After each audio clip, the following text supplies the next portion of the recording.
Now that Battles finally has PvP, I imagine people will be looking for the best loadouts to bring into battle whenever they match up against an opponent. So let's go category by category and pick the best of each option in order to help players prioritize their decks. Heroes are pretty straightforward. Both of the dragons are blatantly overpowered. They have additional abilities and passives, each one being a stronger effect on average. For example, Ice Cult has the ability Ice Peaks, which covers a huge area and deals tons of true damage. Any other hero skill has less area and less damage, making it completely outclassed by Ice Peaks.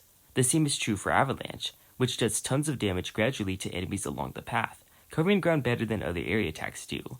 Ice Cult is the very best hero in the game, and I'm flattered that Ironhide put him here just because I ranked him as number 1 on my hero tier list.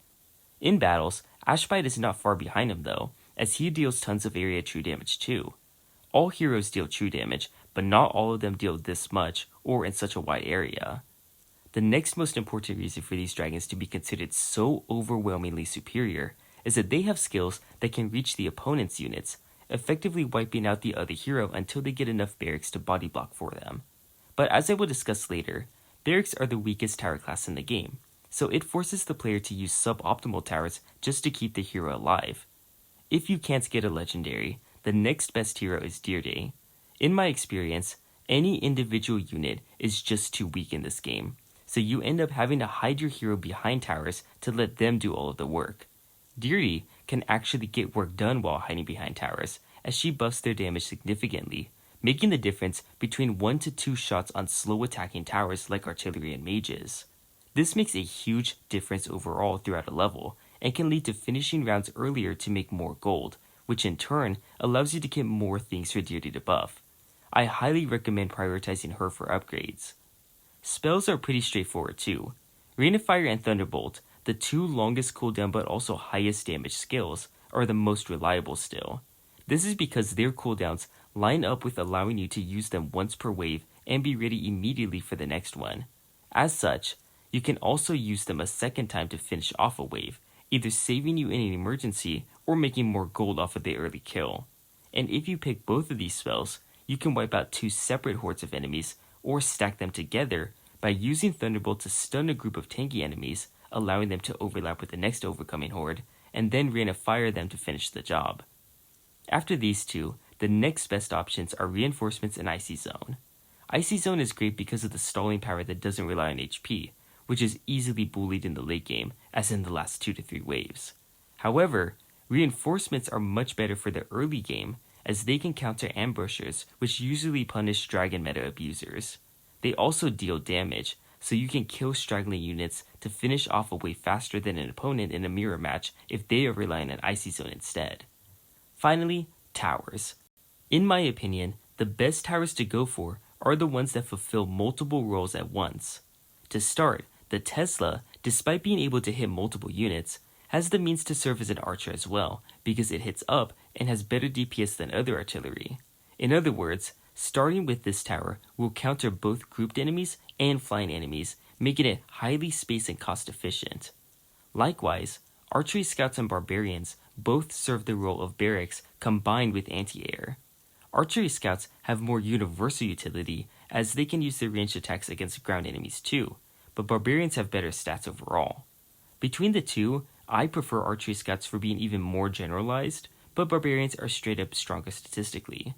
Either way, in practice, you should keep these towers at level 1 for most of the match, and instead prioritize upgrading the Teslas for anti-air and other damage, as most of the early game waves are just unarmored enemy spam anyways. But soon, you'll need magic damage in this deck. For that, the Arcane Wizard is the best example of a generalist mage tower, since it has the passive ability to negate magic resistance on its target for a long time. As a result, you get among the best single target damage in the game without it being too harshly countered by magic resistance, so it almost always works on bosses. Plus, insta-kills and teleports don't care about enemy stats, so these skills are useful against all kinds of units in the mid to late game.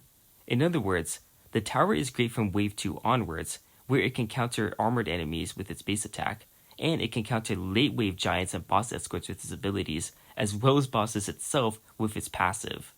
Finally, the last multi-role tower is the Glacial Druid. This is both a mage and an artillery tower, as well as having innate slowing on its basic attack. Area magic damage is pretty self-explanatory, but I should clarify that it is not as high as the Tesla and it can't hit up, so starting with this tower is not a good idea. However, the slow is so strong that it can support the effectiveness of other towers in the deck. Bosses who insta-kill units anyways will get stalled by the Glacial Druid slowing them, and if it's in range of an Arcane Wizard, you'll get insane value out of this. Combine that with spells or heroes, and you might be able to spawn camp the boss to beat your opponent. Otherwise, the main highlight of this tower is its abilities. Both of them are offensive, so you can significantly debuff the opponent with freezing a tower on nearly 50% uptime and then spawning a very tanky, high damage giant. This is one of the best towers to spam in the late game, but you can't afford to go for it until wave 3 onwards in my experience. You need to rely on Teslas and Arcanes first, as well as a level 1 barrier or 2.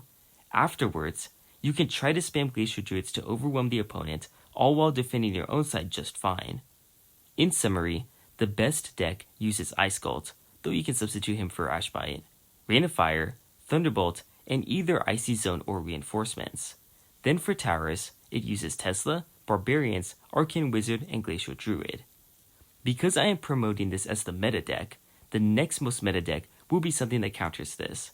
Thus, I have also created a second best deck that you can use if you expect a player to be using the Generalist one. My counter deck to the Generalist deck is Musketeer, which punishes heroes with Sniper Shot as long as you're able to save up for it, Dwarf, which is stronger than the Tesla if you don't mind not being able to hit up, Barbarians again for the sake of having barracks, and the Arcane Wizard again for the sake of having high magic damage. It's important to be able to defend the waves yourself very solidly, as well as to be able to handle a late game, so these options cover all of those bases. But now, instead of relying on only stunning heroes of the Tesla and mostly focusing on tower debuffs with the Glacial Druid, you focus on punishing the hero more harshly using Sniper Shot, and can still get amazing tower punishment out of the Dwarf's Earthquake ability. You can also try replacing the Arcane Wizard with the Necromancer, as that tower may overwhelm Tesla users, but it generally will still have its own army soloed by a leveled dragon hero, so you still need to focus on the Sniper Shot spam to negate that. You'll need to get 2 total, but once you do, your dragon problems will go away. Due to the nature of this game being updated constantly, I wouldn't be surprised if this list gets invalidated by the next patch or 2. As of August 2025, these are the 2 optimal decks from my experience though. Let's hope it stays that way for players who are spending their gold on upgrading these cards. Anyways, that's enough battles yap for me. Bye!